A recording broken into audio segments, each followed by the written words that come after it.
nipa bia ye wo bia ese wo bo ho ban se kan adro ho different o etu so adro ho different o by way ne ahonbobon no eno e different e general enti bibia besi wo kwan bia e besi wo bia wo be firim before de ne besi wo ho embeto ebi on se Camille se de edane dan ho no yetimi de aka ho na ya fra wo kra no wo din no na ye de Camille na to ho na ye de ahwedua no na wo kanchi nipa no wo fra dua no na wo fra ne din na the more Camille ne be dane no dua ne be dane saa enti so obi pese wonya oboni na nipa no hwese ebia wo kra no etuntum na wo to aduro no ebeba wo su no wadane obadane yelo enti aduro beba no na be ka wo chi se na asa ko nipa no so enti utam no aduro no enya wo.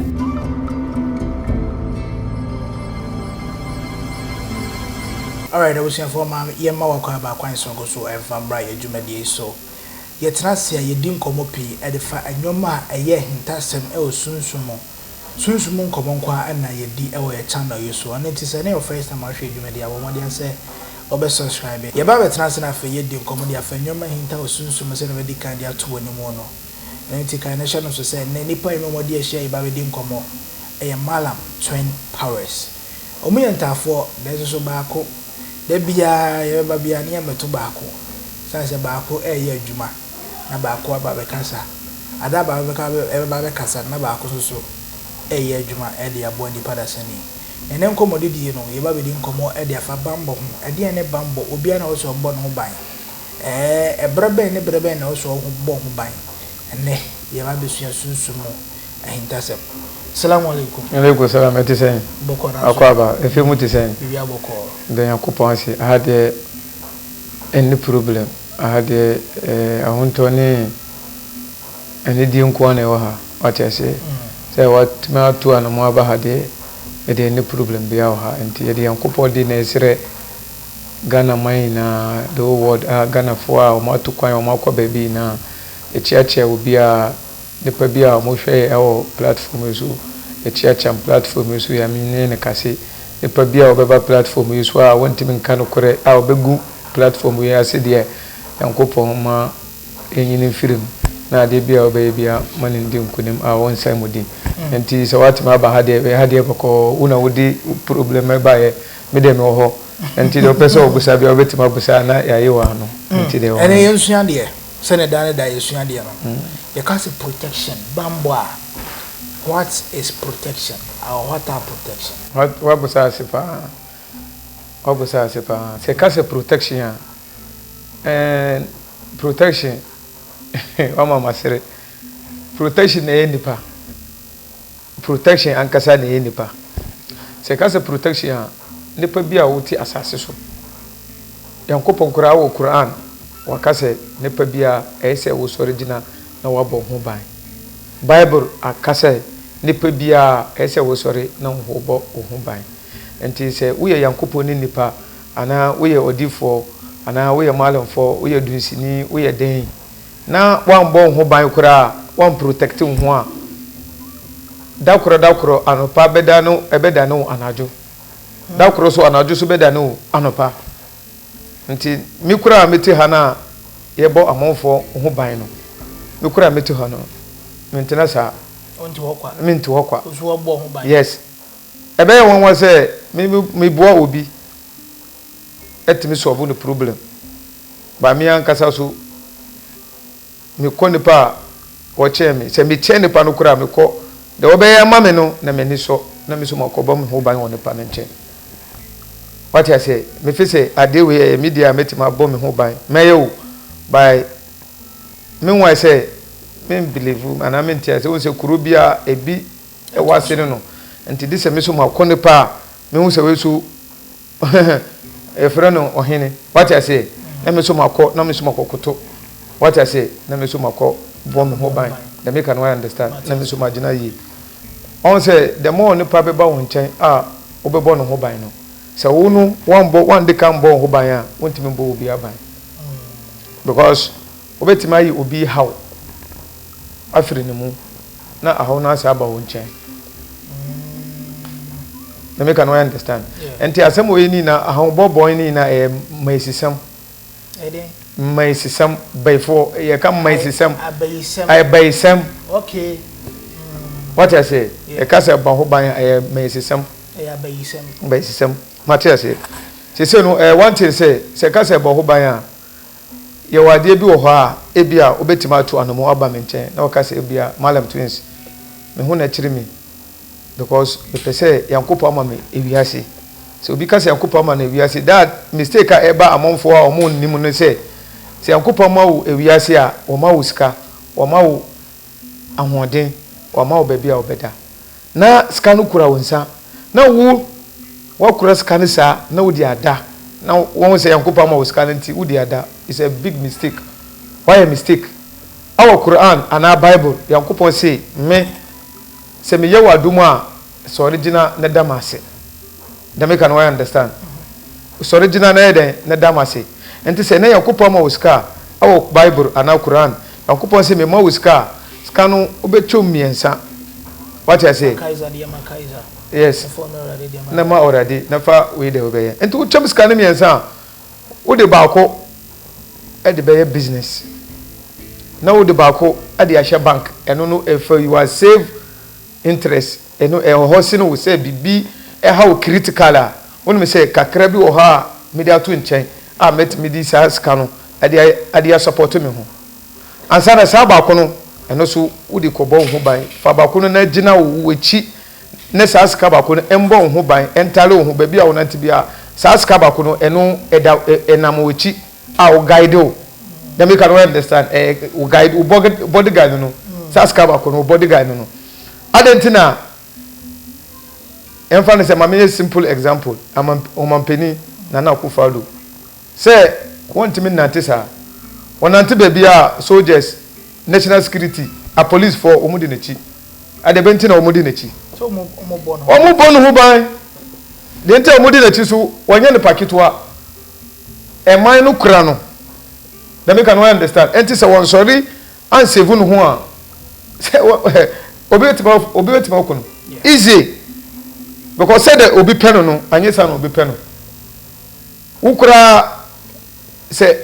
ukura wu nkwala no na won mo be 5 a anya mu ina no ombedo uso anya mu ina so na uso bedo obedo obi si no obi na abontifo na mfa ne se de Ghana ahye wonsa Ghana sky na ekura wonsa na enne ya ba se why ade a ebia enye obi o ha watan na obi anu obo ho ban se wa lusu enti kwan be na wo so fa so a obo ho ban bambo nyina free se ya wo ato asase so eda foforo na ye wo to wona ni started the enwema bi abo ho ban abesi ompanyin fie so kopon so bewu ana no kore se de wo kai no bo ho ban no ebi wo ha se da ye dikan wo na ni papa on se kane no ye nanam no se omu wuwa omu nja wo sa ho inanam omu be fa itiri akohwe se akola we a me hu no me wu no wo sori a obeye de ban onyina ode wo ni a obeda ni de ban wo asase so enti wo kokobusa no wo kokobusa ubusa na na wo busa na sa time no obi wo be hu se akola no ye be dikan adware ne wo aduro ye nja ne sa ye be dikan de aduro bi dware onkola wo hunti ase nana no anane mame no wonim de wo ye dem you can understand anti wo de kan abo akola no ho ban since akola no ye akola ana e de kan bo no ho ban se wo sori a na wako onyini a obi antimi emfa ne ti nkofom dem you can understand wono de yankopon ye de kan ye de ahyira no wa de kan ya de kan abo no ho ban by on se no kanin na ye sa wo ba se no modern system we no bibia sai yedi abrochire sam no abrofu sam ade aba ama ye culture no ya ja ye culture no ya to ye culture na to okuni ye bre enso mistake say ye betu ye culture na to okuni na ye bre wasase so baby nipa bia abonhu ban enne ye nipa bia ye wo bia ese wo bonhu ban se wo sori na wo bonhu ban enne na edi abonhu ban obi wo ha ye tu yare mawa ebecho se uni bambo a ye tu yare tenwa ebeto because yare bi wo ha yetimi ba ye ho ana obetima kokonfo ho obi wo ha on se ye sei aduro na ye no ye obi wo ha ono wo sai ni panko a wontimi nya de papa enye obi papa ma ne yeyi di sei aduro boni ono wo mu sai nipa what I say to so wo aduro boni so a ese wo papa no nipa be wardro papa kora ese wo boni kitwa bi wo ho because of ochina asem se bi de bibi nti obi be kafu kire wana bibi a obetima tia no kakra na wo hu se ade na wo ye no bibi wo ho na me can I understand enta wo mo ni se ene wa sorry na hwe ni wu nante yankopon ahyira wo na wu nante wantima ansave wo ho enti obi wo ha wo ye otonfo ana wo hu anya wo family wo by ade yankopon de ama wo no eye ni ya se ade ntene yankopon di sa ade ne ma no enti wo pekwan bia obefa so bia na wa hwiase enti obi wo ha obetima ba dunsini wo ana malom bi ana konfo bi wo se wako konfo bi wo ha wonni wonsuro yankopon ana konfo a wonni suro yankopon ana densini a wonsuro yankopon ana malom bi a wonsuro yankopon wono wonfa ho obejisika na wa gi nipa ne din na wa wuro wo sunsumu na wa twi nipa ne kra wacha se na wo di yare acha yen frama uton te se amutia no uton frama yare ama nipa no na me kan wan ento waton ama no se uton ma na ade bia nipa no wo bia ni na obehwi ase se wo sika se sika ni na behwi ase obehun se obi wo kura sika wo kura fie ka obehun se wo ton ka no wo kosa wo ton fie no wo senkinu no wo kona chi no won sori biu da obi wo so a wonnim sa no ma no wonnim se ebia se ya yi sa ya yi sa culture we Africa mu no enti obi wo sori a wonnim amamre enti wonji amamre ndi won believe let me can understand you don't believe medicine somebody you don't believe medicine you don't know how medicine is do you understand nipa no won believe for medicine ama abrofo bronifo omo ba ye no omo abesisa de yankopon di amaye no eno omo di akọ eno omo di ye ade bia na omo sa do beton amaye no sa ye yensa na yankopon di ama Africa no eno na de ato akune ana abrofo omo fasa eno no ana enu na ye bre let me can I understand enti nyama ben na so de bon ho ba we nipa da sani a ade ba ade pa na wo de bon ho ba ye betimi aboa se na be ya obi ntimi nkun se na be obi ntimi ento yare bi mfa ma wo se na be obi ntimi enye bibi boni bi mfa ntia wo ade ba nyoma na wo se wo de bon ho ba ye ze ahaban ana se wo se unya nuru bi na wo de nyoma be wabusa asem se yeka ahombombo ni na ne aduru se ka aduru so a obi ho yeka aduru na onum se busum bi enye sa yeka aduru anye busumu aduru enenu dua lift do you understand what I say enu na ye aduru no enti but wono sa aduru no wonnim agima ayeye ebetima koso aduru bi ebia on se ye wade bi ho tame ewu dami can I understand and san aban bi ho a friend say sentini mu aduru no mintimi friend di what I say bibi say ukotiti sa ahaban na ebia aban bi ho betima akoti ahaban we na wati ahaban we na wakabo enti ukabo ma ebia sa aduru we no for me pese me ya aduru we ama ne pase me hwe ne kra na me yesa aduru ama no ebia aduru no ebetima pe ebia ebi ho ha ope akoko bi obetima ya twa akoko fitama obi wo obetima twa akoko tuntum ebi wo obetima twa akoko koko to akoko ni na ni kasa o se akoko tuntum a obetwa ayeka aduro no ama nipa no sa ne moja ne keke na obet se ukika aduro no gu ha adono so ye ndware no fo udigu bucket na wadware ebi wo ha eyekura na ye aduro no asim what you say before be aduro ube frɛ nhuma omukura aduro no omo na obe frɛ omudin before obe twa akokɔ no ama omo wo de aduro no be ma asemesise wo pɛ sɛ omo nsɔre na omo gina de ti na omo boa no so obi ye ne bɔne a bɔne no nkɔ no ipa no korɔ no so na me can understand ebi wo sa ahombobo no enye sikan aduro enye tuwa aduro but wo abɔ no ho ban no bebi a wote no na sɛ ka sɛ problem asi ana sɛ etuo be ba ho problem be si a obe hu se wa yi no ho afiri ma na hu se problem aso ho awon bobo no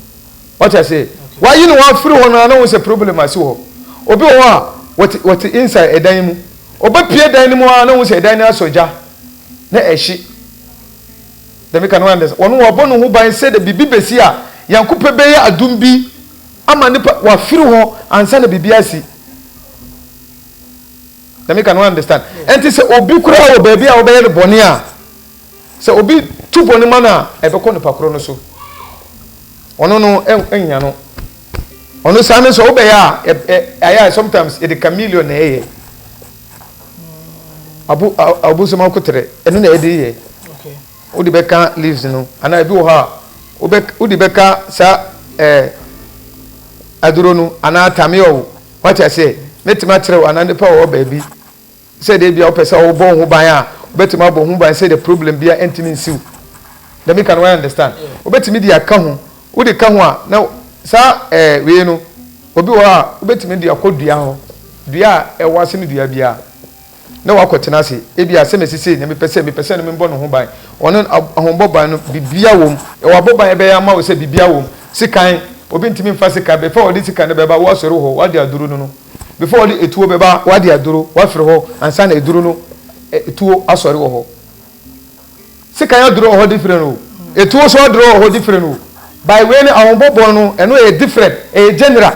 enti bibia be si kwan bia e be si bia wo be firim before ade ne besi wo ho embeto ebi o se Camille said the edane dan ho no yetimi de aka ho na ya fra wo kra no wodi no na ye de Camille na to ho na ye de ahwedua no na wo kanche nipa no wo fra dua no na wo fra ne di na the more Camille ne bedane no dua ne bedane saa enti so obi pese wonya oboni na nipa no hwe se ebia wo kra no etuntum na wo to aduro no ebeba wo su no wadane obadane yelo enti aduro beba no na beka wo chi se na asa ko nipa no so enti utamu no aduro no enyawo wow yes member say ebedin komo akodi bebre sa esa ne yembre ni nti na me adom na adom bedum yembre pem yebesa bani asa edi hu komo bia san se bambo no e wonyina so bebrebe a yebetimi e de aboy ho ban nansa na yebekọ no e de ba asem na beka kire obi a wo hwe bia ade ya beka kire etiefo no se nipa bia wotimi bia wo sika o wo ni sika o nipa bia se won soro mbo ho ban because ahombobo eye kama ahombobo na in future ahombobo eye personal ma obia wotie mi anya mi malam twins chinchina de se waba me nchen da bi me de mi tiweni a me bieweni a me ka kire o bebi a wo bia malam ho bebi a wo bia dunsini wo ho bebi a wo bia konfo ho sana bebi a wo bia asofofo ho da me kan wati ase enti nipa bia wotie mi ahombobo na eye nipa enti bebi a wo no se wo ntimi mba ese me mbo bebi a wo bia obetima akọ oh malam anase konfo be se me mbo mo ban because if you ask me say the nantino enyu enti we some problems etimi hame what I say bebi a me wura bia me pese bebi a me ko bia problem endi mechi ana bibi pese ade bia beba bia enko nechi enko fon nipa no so na me can understand no obre won ase obi o wa aduro kama by say obe yi aduro na ma wo no obe ma wade a enye papa then ko what I say obe wo se aduro ni na wade ama wo ebi wo kura kasa keke betimi de aduro ma wo se enfa yensa wo jana aduro no ma nipa na na obo nsa se na wo de aduro na ka na wo ma nipa obi wa wonye na wo de aduro na ma wonnim aduro no wonnim na amamere no aduro so wonnim na amamere na wo de yema obi a enye adwuma enti nipa no be hu se ebi a wasisi no enti se wo be ya de ama nipa ye se wo bie weni na wo ntina se na wo se ade a be ya ama nipa no me ya ama no for otina wo de nipa foforo be ba me nchen enti se me ya de no ma no na ade no wo ko na ade no yeye ade ebede na otina na wo de obi foforo aba me nchen by se wo yema nipa na nipa no ko na ne ho to na ade wo mu yema no na ayeyi a otina wo de obi be ba wo nchen because ayemi adwuma no na se si me adwuma no na wati ma ba na wo pese me mbo ho ban ana menye bibi mmawo se na mantima anye sa no ma na mmawa enti edebe na tire se adwuma we na meye se anka me gya adwuma na anka ye enti sa no me gu adwuma no ho fin because enye me adwuma no because obi wo ha wo de ne hu na ewure mu nipa yankopon de ade na ma omo a ade na efie die no different an pase okwakwasua da bi ye wie enkomode die no fa telephone number na afiso chia kwa no mi telephone number no 0249 573794 0249 573794 0249 573794 opese onhumi a oba komase a onsa be kame na the same Accra onsa be kame ana Brekum enso ohwehwe me a onsa be kame enti etiefo bia motie mi awa fidie pa we wo so a bompa ye mamu yang nyamo kase nipa bia obetie mi bia anya chinchina se di se wa ba me aso ye da bi se bibia tro wadwene kura obetima frɛ metima kyerɛkyerɛ ho na waye wacha se aha anya chinchina we aduro yenton aduro de yenton aduro nipa obe charge o ka kyerɛ o se faskasi bra na wabeja aduro wa ton aduro ma aduro ni enye adwuma na bi aduro yenton nipa na ese wusu nim wa enam tuo wacha se yes ebia aduro yenton ebia but aduro bi wo ha ebe ya ma wo ebia ebe ka se ebia chameleon we de wo na obeto wade e de be ka ho ebe ya de na ma wo eno wo na obeto apart for that ebia ya aduro na awie na ka se faskasi bra na fa aduro ko da bi enye adwuma wo de aduro ma no pa no ko ne pa na be anase ne pa no fa aduro na de obia wo na kuma wo se wa ya de pa ma na opese wonda wase a obetimi de ade na da wase na wokọ ba pa for that no wonton aduro no ma ne pa no anase wo ya aduro ma obi so na ne pa no be ku fi na wo ka se malam me ko bye bye aduro no enye adwuma aduro be ka dan ni mu enti se wo ba aduro wura na aduro no ma wa aduro na wono ne de nkomo sa na wo be pie enye adwuma wa gine powers aduro ni na de se nipa no ya aduro no ma wa wo komen kra no because when abiri na wo baaye ana wo beji ade no pese wo nko na ade no ndi wechi to ade ntina wo bedi age no wo sa kra no da bi man kra no ko ya adwuma no tama wo be ya adwuma na ade no be ya adwuma ma wo no tama na wo be frɛ no akra no because tama na ade a wo beji no wo no ade na ya adwuma ma wo what I say okay malam 20 powers na busi enu no edin komo no bero ase na me aduma ye besan so hye bi o yakra